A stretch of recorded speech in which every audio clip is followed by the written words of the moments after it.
Marry me, Mr. Han. 3 words, one satisfying joke, and the entire room went dead silent. The piano stopped, 300 guests froze mid-sip, and the coldest billionaire in Seoul, he didn't fire her, he didn't yell, he just walked out, with something in his eyes that looked like pain. She was a broke, exhausted server drowning in medical bills. He was a man worth billions who ate every meal alone. Everyone said he was heartless. Everyone said she was a gold digger. Everyone was wrong. Because what started as the most humiliating moment of her life turned into something nobody expected, least of all them. This is the story of how a reckless joke became a real proposal. How 2 broken people learned that love doesn't need a crown.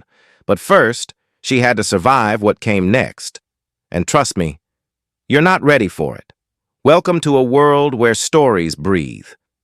As you settle in, I wonder, where are you watching from tonight? By the glow of the Christmas tree, perhaps? If these tales find a home with you, consider subscribing. It's the most heartfelt gift a storyteller could receive this season. The majestic Manor Hotel ballroom dripped with obscene wealth. Crystal chandeliers cast fractured rainbows across walls adorned with fresh orchids flown in from Singapore.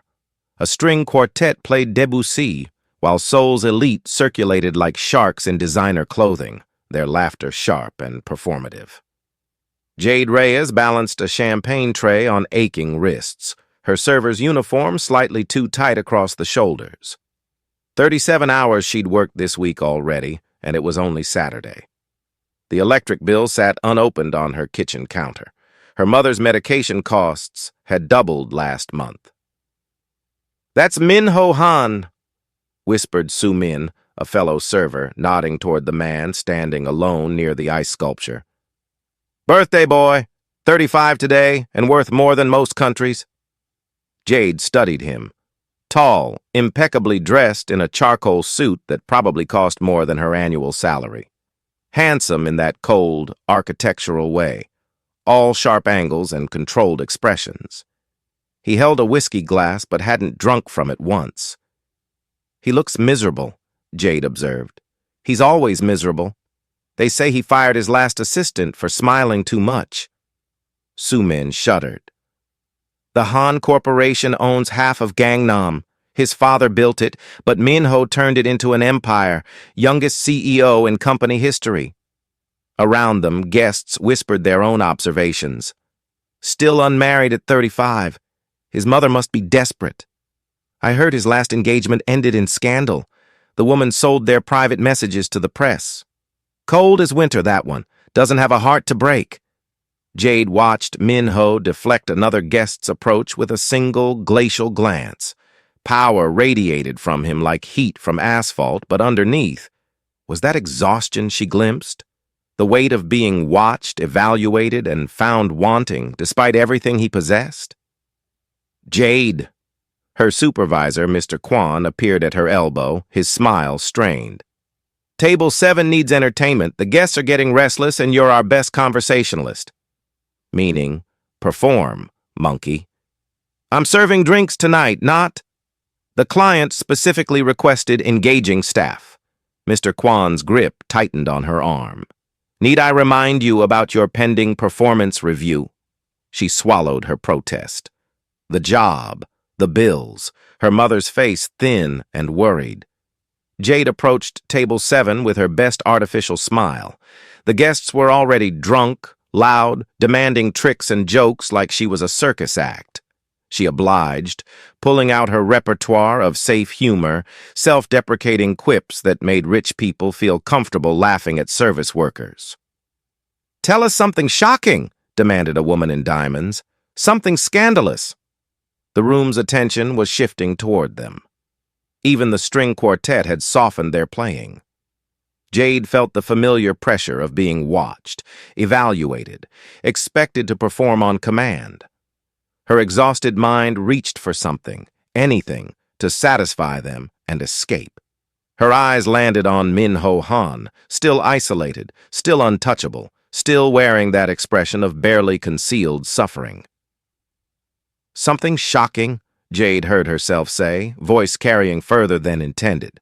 Well, since Mr. Han seems determined to spend another birthday alone, don't. Then marry me, Mr. Han. Silence. The piano stopped. Champagne glasses froze halfway to lips. 300 heads turned in unified horror. Min Ho Han's expression transformed, not into anger that she could have handled. Instead, something far worse flickered across his features, raw, unguarded pain. His whiskey glass trembled almost imperceptibly before he set it down with deliberate control. Without a word, he walked toward the exit.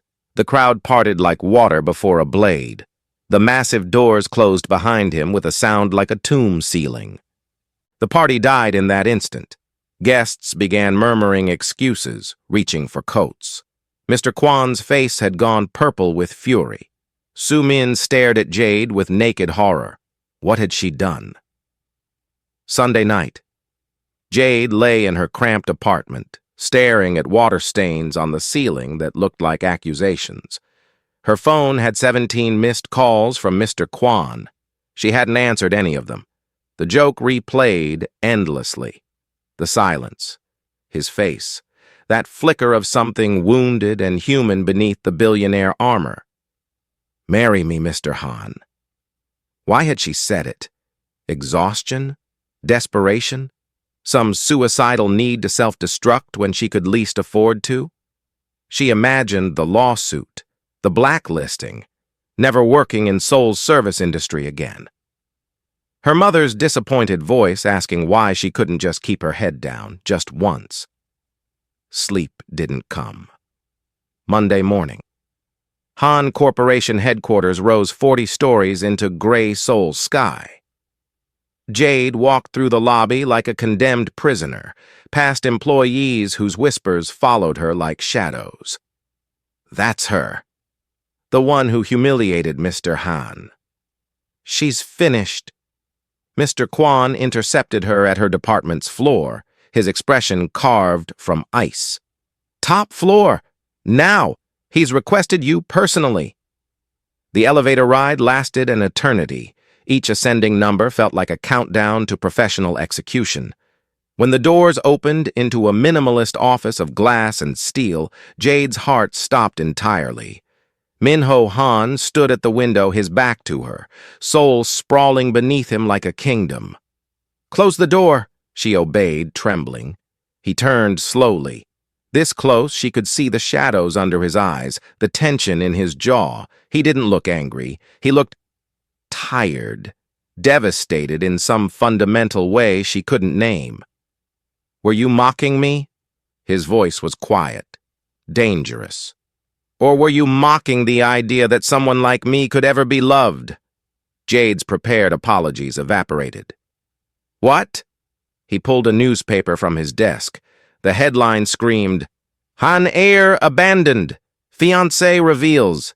He's incapable of human connection. My engagement ended when she sold our private moments for profit. His voice cracked almost imperceptibly. She told reporters I was unlovable, broken. So when you made that joke, Jade's chest tightened with sudden horrifying understanding. I wasn't mocking you. The words came out broken. I was exhausted and desperate and stupid. I never meant... She stopped, really looking at him for the first time. Not the CEO, not the fortune. The human being who'd learned that love was just another weapon people used against him. I'm sorry, she whispered. Truly? Something shifted in his eyes, pain giving way to curiosity. He studied her like she was a puzzle he hadn't expected. You're dismissed, he said finally. Return to your duties. Jade left in confusion, but as the elevator doors closed, she glimpsed his reflection in the glass. He was still watching her. The first accidental encounter happened 3 days later in the East Corridor, near the supply closets where executives never ventured. Jade was carrying fresh linens for the conference rooms when she rounded the corner and nearly collided with Min Ho Han. Mr. Han, she stepped back quickly, heart hammering. I apologize, I didn't... You're allowed to walk in hallways, Ms. Reyes. His voice held no malice. If anything, he sounded almost amused. This isn't a crime scene. She blinked, uncertain how to respond to humor from the man she'd publicly humiliated. He nodded once and continued past her, leaving behind the subtle scent of sandalwood and something unexpectedly warm. Strange. The second encounter came a week later. Staff lounge, 6:47 a.m. Jade arrived early to avoid her co-workers' whispers and found Min-ho standing at the coffee machine, frowning at the buttons like they'd personally offended him. "The espresso option is broken," she offered quietly. "Has been for months. Try the Americano button twice." He followed her instructions. The machine whirred to life. "Thank you." He glanced at her. "You're here early." Avoiding people. "Ah." Something flickered in his expression. Recognition, perhaps. "I understand that strategy well." He left with his coffee. Jade stood frozen, replaying the moment. Had Min-ho Han just related to her? The encounters multiplied. Hallway nods. Brief elevator silences that grew less uncomfortable. Once, she found him in the empty executive dining room at midnight, reading financial reports alone. He didn't ask why she was working so late. She didn't ask why a billionaire ate dinner by himself in the dark. Some things didn't require explanation. Conversations began accidentally. Small observations that grew into actual exchanges. "You hesitate before speaking," Jade noted one evening, refilling his water glass at a late board meeting. Everyone else had left. "Like you're translating your thoughts into something acceptable." Min-ho looked up, surprised. "Most people don't notice that." "Most people aren't watching." "And you are?" She felt heat rise to her cheeks. "Professional attentiveness. It's my job."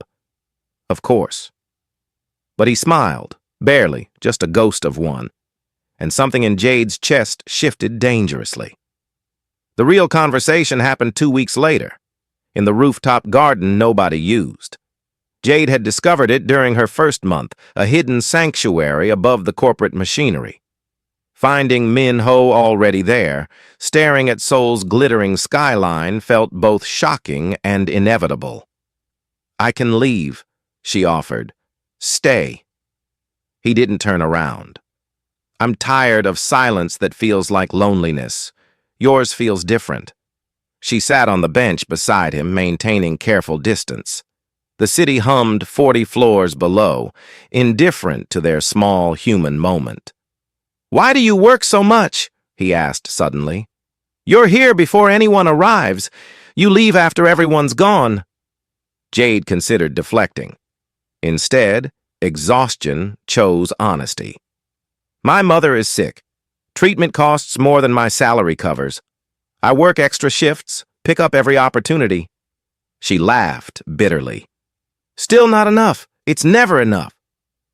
Min-ho was quiet for a long moment. "My father worked himself to death building Han Corporation. Heart attack at 53, alone in his office. I found him." His voice remained steady, but his hands tightened on his knees. "I inherited everything except instructions on how to be human." "Is that why you're always alone?" "I'm alone because people want my money, my power, my connections.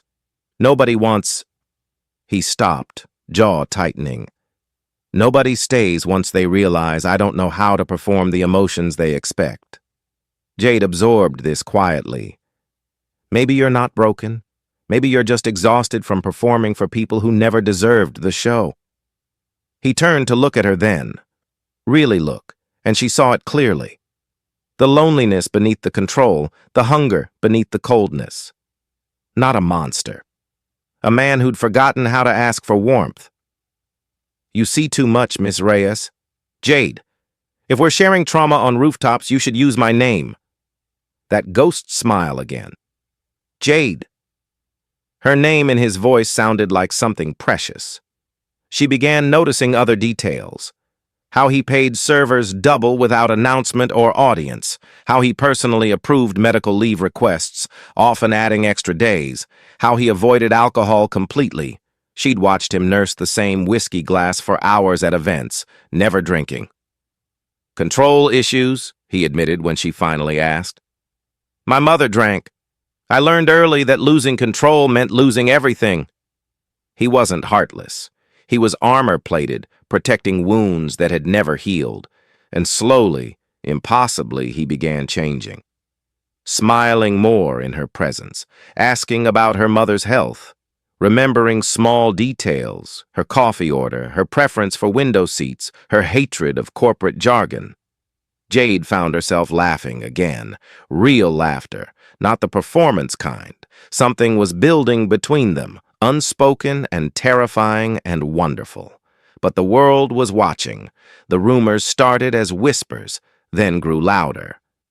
She humiliated him publicly and now she's his favorite? Please. Obviously manipulating him. Playing the poor sympathy card. Gold digger strategy, embarrass him, then comfort him. Jade's work assignments shifted. Suddenly she received the worst shifts, the most demanding clients, the tasks nobody wanted. Her supervisor's coldness crystallized into active hostility. You're on bathroom duty this week, Mr. Kwan announced with evident satisfaction. All floors. But I'm scheduled for the executive. Schedules change, or should I document insubordination? She swallowed her protest. Again. The breaking point came on a Thursday evening. Jade was restocking supplies in the 42nd floor closet when voices drifted from the adjacent conference room. Executives. She recognized Mr. Park from legal, Mrs. Choi from HR. The Reyes situation is becoming problematic. Mr. Hand's attachment is noticed. She's a liability. The birthday incident alone should have been grounds for termination. Agreed. We need to make an example. Document everything. Build a case. By month's end, she'll be gone. Mr. Han's reputation requires it. Jade pressed her hand against her mouth, physically holding in the sob that threatened to escape. She'd survived poverty, her mother's illness, years of invisible labor. But this, being erased because she'd accidentally seen a lonely man's humanity, this was the wound that finally cut too deep. Tears fell silently in the dark closet. Outside, the executives laughed about dinner reservations. Inside, Jade Reyes shattered without making a sound. The cruelty came in waves, each one more sophisticated than the last. First, the silent treatment. Co-workers who'd shared coffee breaks for years suddenly forgot how to see her. Conversation stopped when Jade approached. Laughter resumed when she left. She became a ghost, haunting her own workplace. Then came the anonymous notes. Slipped into her locker, tucked under her time card, once even placed in her coat pocket. Gold digger, social climber, shame of the staff. Everyone knows what you're doing. It's disgusting.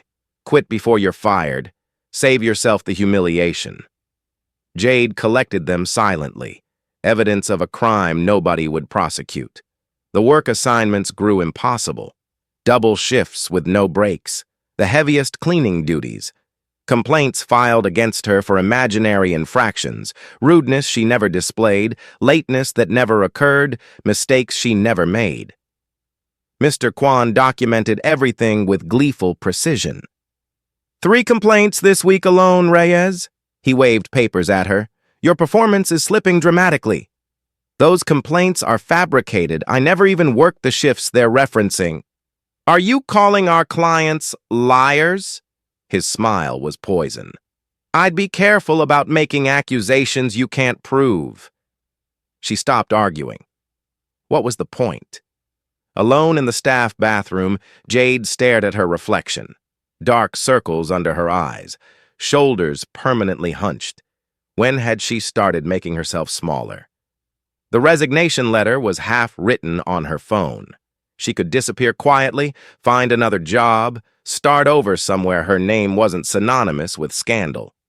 Except her mother's medication, the rent, the bills that multiplied like hydra heads. Cut one down, three more appeared. She couldn't afford dignity. Survival required endurance. So she endured. Min-ho discovered the truth by accident. He'd requested Jade's personnel file to recommend her for a legitimate promotion, something earned, something that would silence the whispers with undeniable merit. Instead, he found 18 formal complaints filed in 3 weeks, all mysteriously appearing after the birthday incident. He read each one, cross-referenced dates, checked security footage. Every single complaint was impossible. Jade had been in different locations, working different assignments than what the documents claimed. Someone was building a case for termination using fabricated evidence. His hand trembled slightly as he set down the file. Not with explosive rage. Min-ho had learned long ago that explosions accomplished nothing. His anger ran colder, deeper, the kind that restructured worlds. He summoned his head of HR, Mrs. Choi, to his office. "Explain these complaints against Jade Reyes." Mrs. Choi's composure flickered almost imperceptibly. "She's been problematic since the birthday incident. Multiple clients have expressed concerns." These clients. Min-ho's voice remained perfectly level. "Did you verify their existence before documenting their complaints?" Silence. "I have security footage showing Ms. Reyes in Building C during the alleged incident in Building A." He slid a photograph across the desk. "Explain how she offended a client in a location she never visited." Mrs. Choi's face paled. "There may have been administrative errors. 18 administrative errors in 3 weeks, all targeting the same employee, after she spoke to me with basic human decency." He leaned forward. "Tell me, Mrs. Choi, is kindness such a threat to this organization that we must destroy anyone who shows it?" She had no answer. "Leave, now." Alone in his office, Min-ho faced an impossible calculation. If he defended Jade publicly, every whisper would be confirmed. Favoritism, inappropriate attachment, the CEO protecting his mistress, because that's what they'd call her, regardless of truth. His reputation could absorb the hit, but hers would be obliterated. If he stayed silent, she would be systematically destroyed. The evidence against her was already overwhelming on paper, even if fabricated. Legal termination would follow within weeks. Silence protected his image. Action protected her humanity. He thought of his father, dying alone in an office built on strategic silences. He thought of his former fiancée, whose cruelty he'd tolerated to preserve appearances. He thought of every moment he'd chosen power over principle and felt the accumulated weight of those choices pressing against his chest. Jade had looked at him and seen a man worth treating kindly. Perhaps it was time to become someone worthy of that vision. The quarterly corporate assembly filled the main auditorium. 300 employees, all executives and senior staff, gathered for what they expected would be standard strategic updates. Jade stood in the back, invisible among the service staff lining the walls. She'd been assigned to water duty, filling glasses for people who wouldn't acknowledge her existence. Min-ho took the stage, and the room hushed. "Before we discuss quarterly projections, I need to address something more fundamental." His voice carried without amplification, cold and clear. "The culture of this organization." Confused murmurs rippled through the audience. "In recent weeks, a campaign of harassment has been conducted against one of our employees. False complaints, fabricated evidence, social isolation designed to force resignation." He paused, letting the words settle. "I have documentation of every incident." The executives' faces transformed. Some went pale. Others suddenly found their notepads fascinating. "The target of this campaign committed one offense. She treated me like a human being rather than a corporate asset. For this crime, she's been subjected to systematic cruelty by people in this room." He looked directly at Mr. Kwan, at Mrs. Choi, at the executives who'd whispered about making an example. Let me be absolutely clear. She treated me with basic human decency. That is not shameful. That is not manipulation. That is not a terminable offense. His voice hardened. That is honorable. And the fact that honesty feels so threatening to some of you reveals far more about your character than hers. The silence was absolute. 300 people held their breath. Effective immediately, any employee found participating in harassment campaigns will face termination. No exceptions. No negotiations. He gathered his notes. We will now discuss quarterly projections. He delivered the rest of his presentation as though he hadn't just detonated a bomb in the room's center. Afterward, Jade stood frozen in the corridor, water pitcher still in her trembling hands. He'd chosen her, publicly, knowing the cost, not because she'd asked, not because she'd manipulated, because protecting her mattered more than protecting his image. When had Min-ho Han stopped being a billionaire in her eyes? When had he become simply Min-ho? A man who ate alone in dark dining rooms, who hesitated before speaking because honesty felt dangerous, who'd just risked everything to defend someone the world considered worthless. She was falling. No, she'd already fallen. The realization simply caught up. That night, alone in her apartment, Jade replayed the assembly in her mind. His voice, his certainty, the way he'd named cruelty without flinching. But underneath the gratitude, a question burned.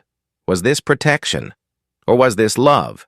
And if it was love, what happened when a man like him loved someone like her? Outside her window, Seoul glittered with promises it rarely kept. Inside her chest, something fragile and terrifying took root. Hope. The weeks following the assembly passed like water finding its natural course, quietly, steadily, without the turbulence that had defined everything before. The harassment stopped, not gradually, but completely. Mr. Kwan transferred to a distant branch office. Mrs. Choi resigned before she could be terminated. The anonymous notes ceased appearing. Co-workers who'd perfected invisibility suddenly remembered Jade's name. She didn't trust it immediately. Trauma had taught her that peace was often just the pause before the next storm. But days became weeks. Weeks stretched toward months. The storm never came. Their first real dinner happened accidentally. Jade was leaving late as usual when she found Min-ho in the parking garage, staring at his car like he'd forgotten how to drive. Everything okay? He looked up, startled. I was supposed to attend a charity gala tonight, 600 guests, photographers, small talk that feels like surgery. He paused. I'm hiding in a parking garage instead. Jade laughed, genuinely, freely. The great Min-ho Han, hiding from a party. The great Min-ho Han is exhausted. He smiled ruefully. Would you want to get food instead? Somewhere without photographers or expectations? They ended up at a tiny noodle shop in Mapogu, squeezed into plastic chairs, eating janchi-guksu that cost less than parking at the gala venue. Min-ho removed his tie. Jade stopped apologizing for suggesting cheap restaurants. This is the best meal I've had in months, he admitted, genuine wonder in his voice. It's noodles. It's peace. He met her eyes. There's a difference between expensive and valuable. I'm only now learning that. The simple meals multiplied. Street food after late meetings. Coffee from the broken machine that only Jade knew how to operate. Once, convenience store kimbap eaten on a park bench at midnight, watching drunk businessmen stumble past. My mother would be horrified, Min-ho said, rice stuck to his expensive sleeve. Han heirs don't eat triangle kimbap. Do Han heirs laugh this much? He considered the question seriously. No, they don't. Jade reached over and brushed the rice away. The gesture was small, intimate. Neither acknowledged how naturally it happened. The walks began next. Evening strolls through Bukchon Hanok village, where traditional houses stood defiant against modern towers. They walked slowly, talking about everything and nothing. Childhood expectations, the pressure of family legacy, how loneliness wore different masks depending on your tax bracket. "My father wanted me to be a doctor," Jade confided. "He died when I was 12, still believing I'd make something of myself. Sometimes I wonder if serving champagne to billionaires is the something he imagined." "You kept your mother alive through impossible circumstances. You work harder than anyone I've ever met. You maintain kindness in a world designed to crush it." Minho stopped walking, turning to face her. "Your father would be proud. I'm certain of it." Jade's eyes burned. "You don't know that. I know you. That's enough." Late-night conversations became their sanctuary. The rooftop garden transformed from a place of accidental encounters to an intentional refuge. They'd sit for hours, sharing truths they'd never spoken aloud. "I don't know how to accept being valued," Jade admitted one night. "Every time you're kind to me, I wait for the price, the expectation, the moment it becomes transaction instead of genuine." "I understand." Minho's voice was soft. "I don't know how to accept being loved. Every time someone gets close, I wait for the betrayal, the interview they'll sell, the secrets they'll weaponize. We're both waiting for disasters that might never come. Perhaps we could learn to stop waiting. Together." The fear surfaced on a rainy Thursday. Jade arrived at the rooftop to find Minho already there, soaked despite the covered seating area. He'd been standing in the rain, lost in thought. "What's wrong?" He turned, and she saw it, the vulnerability he usually armored against. "My mother called. She's found another suitable match for me. Another Cheeball daughter with the right bloodline and business connections." Jade's heart froze. And I told her I wasn't interested. She asked why." He paused. "I almost told her about you." The words hung between them, heavy with implication. "Minho!" Jade stepped back slightly. "People like me don't end up with men like you. That's not pessimism. That's mathematics. Your world has rules I can't navigate." He closed the distance between them, rain still dripping from his hair. "What rules?" "Status, wealth, family approval, public image. I'm a server who can't afford her mother's medication. You're a CEO who moves markets with single decisions. We don't make sense." "Sense?" He laughed softly, bitterly. "I've spent my entire life making sense. Strategic relationships, calculated appearances, sensible choices that left me eating alone in dark rooms, wondering if anyone would notice if I disappeared." His hand found hers. "I don't want sensible, Jade. I don't want suitable. I don't want another partnership built on spreadsheets and social positioning." His voice cracked. "I want peace. I want honesty. I want someone who sees me instead of my net worth. Minho, I want you." 3 months later, they returned to the rooftop garden. Summer had softened into autumn. The city lights below sparkled like earthbound stars. Jade arrived expecting their usual conversation, but something felt different. Minho stood near the railing, unnaturally still. "You're nervous," she observed. "You're never nervous." "I'm terrified." He turned to face her, and she saw it, the raw openness he'd spent a lifetime hiding. "I've rehearsed this moment 17 times. Every version sounds insufficient." "Rehearsed what?" He reached into his pocket and withdrew a small box. Not velvet luxury, simple wood, hand-carved, clearly chosen for meaning rather than price. Jade's breath stopped. "My entire life I have been wanted for what I provide. Money, status, access, connections." His voice trembled slightly. "I have never been chosen simply for who I am. I convinced myself such choosing wasn't possible for someone like me." He knelt, Then you made a joke at my birthday party. Reckless, inappropriate, completely unprofessional. He laughed softly. And instead of performing the outrage everyone expected, I felt seen for the first time in years. Tears were falling down Jade's cheeks. She couldn't stop them. You taught me that love doesn't require crowns or contracts. That kindness is stronger than strategy. That being human isn't weakness. It's the only strength that matters. He opened the box. Inside sat a simple ring, elegant, modest. Nothing like the ostentatious displays his wealth could afford. Perfect. Once, you jokingly asked me to marry you. The room treated it as scandal. I felt it as possibility. He looked up at her, eyes glistening. So now I'm asking you, not as a joke, not as a rescue, not as strategy or transaction or social advancement. His voice broke beautifully. Marry me, as the truest thing I've ever asked, as the only future I want. Silence stretched between them, thick with emotion. Then Jade laughed, gentle, wondering, tear-soaked. Well, now look who's making reckless proposals. She knelt to meet him, taking his face in her hands. Yes, 1,000 times. Yes. They stayed on the rooftop until dawn, talking about everything and nothing, the ring on her finger catching the first morning light. No cameras documented the moment. No headlines announced it. No social media celebrated their union. Just two people who'd learned that being seen was worth more than being admired.